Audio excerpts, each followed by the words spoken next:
Техник шалтгаан миний ойлгосноор одоо тэр чинь эхлээд нүүрсээ шатаагаад маш их хэмжээний уур гаргаж аваад даралтаа уур ингээ үлээхээр турбин эргүүлээд тэр нь генератор эргүүлж цахилгаан үлдэрэлдэг байхгүй юу. Тэгэхээр тэр 100хан дотор ч одоо манай зүгээр гэрт нам даралтын 100 хэрэглэдэг хүмүүс мэдэн штэ.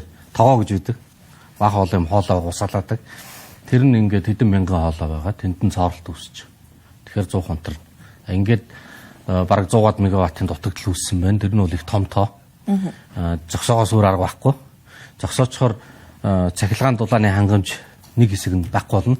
Байхгүй болохоор нэг газар нэг дүүрэг дээр одоо олон цагийн турш хаачих юм бол яг хөлтчихнэ. Дараа нөгөө ноцооснууд нь ажиллахаа байна. Тэгэхээр эргэж сэргээж болохгүй.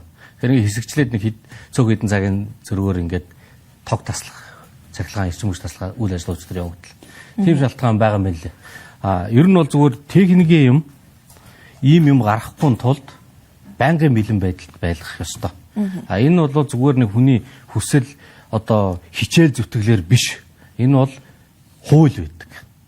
Ийм хугацааны дараа эрсдэл гарч үзэх болох учраас эрсдэл гарахаас өмнө заавал засахаас өмнө гимтсэн ч вэ гимтээгүй ч вэ солих ээлжид ийм хуваарийн дагуу явж явах ёстой. Тэр нь нөөцтэй байх ёстой. Тийм нөөц байхгүй. Тэц 4-800 нь бүгдээрээ ажилдаг. Ийм асуудал байгаа. Тэгээд энийг гаргахын тулд манай эрчим хүчин дандаа үнээсээ доогуур хиймэл үнээр зардаг байсан учраас бодит үнд нь үргийн тэгээд өнгөрсөн жил боо юм боллоо шүү дээ. Тэгээд тэр цаад санаа нь бол мөнгөө гаргаж аваад нэмэлт хөрөнгө оруулалт хийгээд нөөц 100% бариад найдвартай ажиллуулъя гэдэг ийм бодол байсан боловч нөгөө үнэ нэмчээд гарсан мөнгө нь хөрөнгө оруулалтанд орж тээц дөрвдөр болж тэр нэг 90 сая долларын шинэ 100 хөрх асуудал байгаа байхгүй юу. Тэрийг бол шийдэд барьчих хэрэгтэй юм байна. Тэгвэл тэрлүүгөө орлогоогоор үр төлбөр гэдэг байхгүй болсон. Тэгээ энэ дээр ингээд ярьж намын хүмүүс байна л дээ. Манай инх цэцэг гээд гишүүн ахлаад эрчим хүчний эрх зүйн орчныг сайжруулах ажлын хэсэг явж байгаа. Тэр нь бол гол реформ нь. Тэрнээс биш үн биш. Зохицуулт анаас цэнгүүн гишүүн их ярьж явсан. За хүн намаас дор чанд гишүүн ингээд сайд реформын асуудлыг яриад явсан. Энд чинь санаа нь бол үн нэмэхтэй биш. Санаа нь бодит өртгөнд оруулъя. Шаардлагатай нэмэлт өөрчлөлтүүд нь хийгээд аюулгүй болгоё гэдэг. Тэгтэл ингээд үнэ нэмж авангуудаа нөгөө юугаа хийгээгүй. Нөгөө мөнгөөрөө сайжруулалтаа хийгээгүй. Орхицноос үүдж байгаа үр дагавар юм болоо гэж бодож байна. Тэгэхээр энд нэг логикийн алдаа харагдчих. 800 бүрэн ачаалаараа ажиллаж байна. Нөөц тонголгүйгээс болоод энэ өчигдрийн асуудал бэрхшээл үүссэн гэж байна. Нөгөө талдаа үүнийг засахад 350 тэрбум төгрөг шаардлагатай байна гэж байна. Гэтэл та сая хэллээ. Энэ засвар шинжилгээ ажлыг хэн нэгэн хүн хүсэл сонирхлоороо биш хууль заасан байх ёстой гэж. Тэгэхээр энэ дээр хууль зөрчсөн асуудал гарсан уу эсвэл санхүүжилтгүйгээс болж энэ асуудал үүссэн гэж ойлгох уу? Хууль заах биш зүгээр техникийн стандарт норм байдаг. Ялангуяа цахилгаан станцын юм нарийн төвхтэй газар бол одоо эвдрэх гэдэг шүү гэдэг хүн очиж мэдхээс илүүтэйгээр зүгээр хуурийн дагуу явж явах чинь шинжлэх ухаан. Олон ингээд 10 жилээр явчихсан. Гормын дагуу. Гормын дагуу л хийж явах хэрэгтэй. Тэгээ тэрэнд мөнгө нь бэлэн, тоног төхөөрөмж нь бэлэн, нөөц нь бэлэн байж явах хэрэгтэй. Бас нэг юм нь өдөр сайдын мэдээлэл дээрээс харсан тэр нөх хөлдөөс хүрэн нүүрс ингээ хөлдчлөө гэд бүрэлдэхүүнтэй холбоотой тийм бүрэлжүүлэлт юм ярьж байгаа. Тэр нь бол энэ тэж дөрөвт хамаагүй. Шинэ их усөр ингээд энэ Төв аймагт баригдлаа шүү дээ. Тэгэхээр тэр өндөр чиглэлтэй Багнуур, Адуун чулуун, Доронч бас манайх станцтай эдгээр ч угаасаа юм хөлдөөс үүсэх нөхцөл байдаг.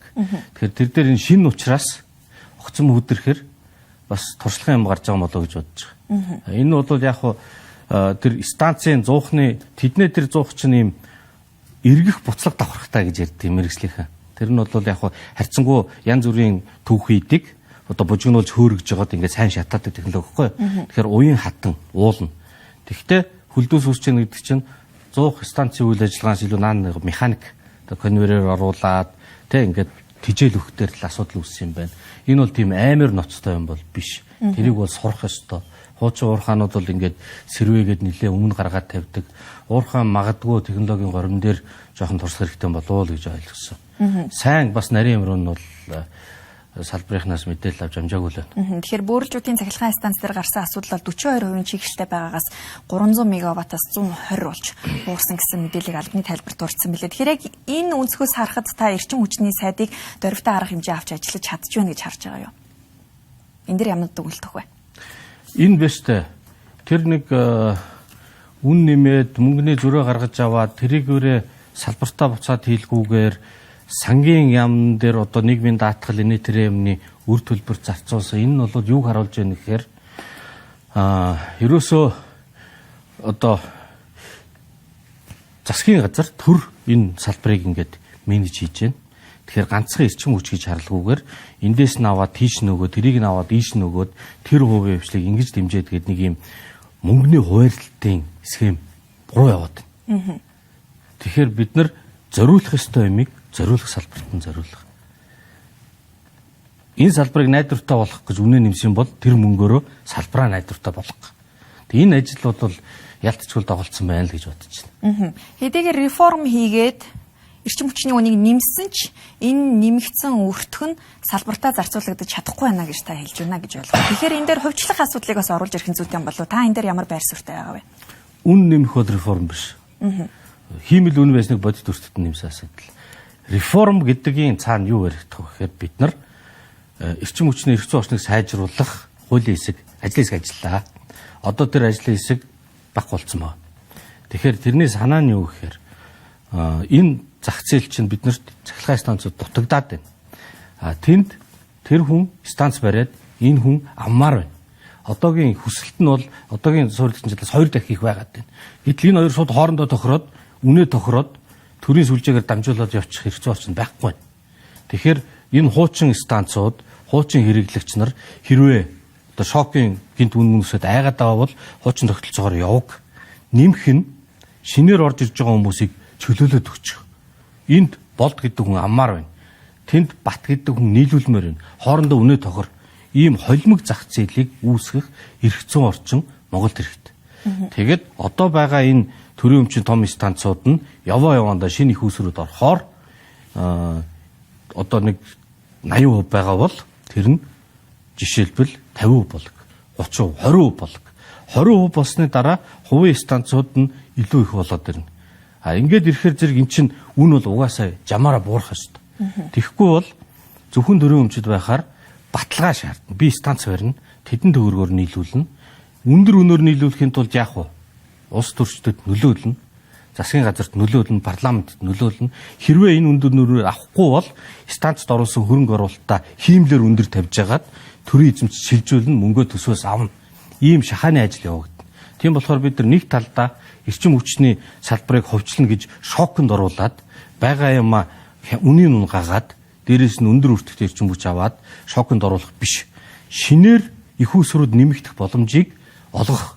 Дараагаар нь хувь харьцаа нь багасаад ирэхээр тэртээ тэргүй чинь бизнес болоод ирэхээр шилжүүлэх юм шилжүүлээд ингээд тогтворцсон юм тэнцвэртэй байдал руу орох нь бол эрчим хүчний реформ гэдгийн гол санаа гэж би үздэг. Тийм учраас би энэ ажлын хэсэгт нь эрх зүйн хуулийн ажлын хэсэгт нь бол ороод явж исэн. Хоёрдугаарт нэг зүйл нь бол сэргээгт эрчим хүчний асуудал байна. Ямар нэг юм тохиолдохоор одоо өнөөдөр станц ингээд унтарч байгаа учраас нэмэлт том станцыг яаралтай барья, маш өндөр өртгөөр хамаагүй худалдаж авъя гэдэг ийм сэтгэл зүйн манипуляц хийдэг арга байдаг. Иймийг бид нар хүлээж авч болохгүй. Яг үүнтэй адилхан сэргээгт эрчим хүч л авралын арга зам юм байна. Тэгэнгүүтээ тэр дээр илүү төсөв тавиад ингээд үгүй. Одоо бол бодитоо өрсөлдөх үнээр л бид нар бодох хэрэгтэй. Тэгээд сэргээгтгээ хийхин тулд сүлжээгээ хямраахгүй тулд батарей хэрэгтэй. Батарей үнэтэй учраас Монголд байдаг юм. Буюу усан цахилгаан станц механик хураагуурууд байдаг байхгүй. Ийм зүйлийг нэвтрүүлэхэд нь нар салхи ус байна хосолсон хураагууртай төслүүдийг нээлттэй зөвшөөрөөд өгөх хэрэгтэй байна. Одоо бол энэ төрийн бодлогоор ингээд эрчим хүчний яамнаас байрлалуудын заагаад тэндээ дуудлага одоо худалдаа аукшн шиг юм явуулаад эрхийн өгөх тийм зохицуулт байхгүй. Зүгээр хүн өөрөө тооцоод болно гэх юм бол хараад хийг. Шатуул өөрийнх нь асууд. Тэрийг ингээд зохицуулаад энийг нь болиулаад зогсоогоод авах шаардлага байхгүй. Их усүр олон байх тусмаа. Ажлын хэсэг хичнээн татан буугдсан ч гэсэн эрчим хүчний тухай шинжилсэн хуулийн найруулга бол боловсруулалтынхаа шатанд явж байгаа. Тэгэхээр яг энэ хувийн хвшлүүдийг энэ салбарт оруулж ирэхдээ бодлогын хүрээнд ямар одоо онцлог зүйл залтуудыг тусгасан бэ? Та өөрөө ажлын хэсэг байсны хувьд. Эрчим хүчний одоо үндсэн хууль, суур хууль, эрчим хүчний тухай хууль, сэргээгт эрчим хүчний хэмнэлтийн тухай хуулиуд дээр өөрчлөлт оруулах гад хийгдэж амжаагүй. Сая шинэхэн хийгдсэн зүйл нь юу гэхээр бид ажлын бас орсон. Тэр нь болохоор нөгөө тархмал их үүсвэрүүд. Буюу одоо нөгөө гэрээхэд дээвэр дээр ингээд цахилгаан үйлдвэрлэж явах те 20 кВт гэдэг чинь одоо нэг айлын хэрэглээтэй айлын нэг хэрэглээ, бага хэрэглээтэй 4 айлын хэрэглээ байхгүй. Тэр хүртэл зөвшөөрөл хэрэггүй шууд өөрөө сорилуул гэдэг үндсэн өөрчлөлт нь л байгаа. За энэ бол яг их бага хэмжээгээр ингээд олон байх тусмаа хэрэгтэй. Эерэг бол өөрчлөлт. Цаашдаа энэ түрүүний ярьдаг ийм холимог тогтолцоо, төрийн хөвшил, тэгээ одоогийн тогтцоо хэрэглээ болгоомжлоод байгаа бол тэрүүгээр явжээг нэмээд хувь хүмүүс бизнес хийгээд нэг нь нийлүүлээд нөгөөг нь хөдлөж авах юмыг шууд нэгээд өгөө. Ийм эрх зүйн орчныг бид нэр өөрчлөх хэрэгтэй байна. Тэгэхгүй энийг өөрчлөхгүй болохоор төрж шахах төрийн нэр барьж үнэтэй салбарыг удаашруулах ийм эрсдэл үүсэж болзошгүй. Тэр сайхан сэтгэлтэй хүмүүс байж болно л. Тэгвэл тийм эрсдэл үүснэ. Тэгэхээр ийм эрх зүйн өөрчлөлтийг бид нар хийх хэрэгтэй байна. Энэ бол том олон нөлөөтэй намуудын зөвшөлтсээр гарч ирэх зүйл. Гэхдээ одоо миний нэг найдаж байгаа эрүүл ухаантай хүмүүс энэ парламентд нэлээд байгаа. Айл айл нам улс төр гэхгүйгээр гол ойлгосон юм хийгээд тийм холимог тогтолцоотой эрх зүйн тогтолцооны ийм бодиттой өөрчлөлтийг бол хийх хэрэгтэй. Энийг хийх юм бол өрсөлдөөн түн бол явандаа бууруулна. Үн нэмэх асуудал бол шийдэл нь биш. Ийм бодолтой.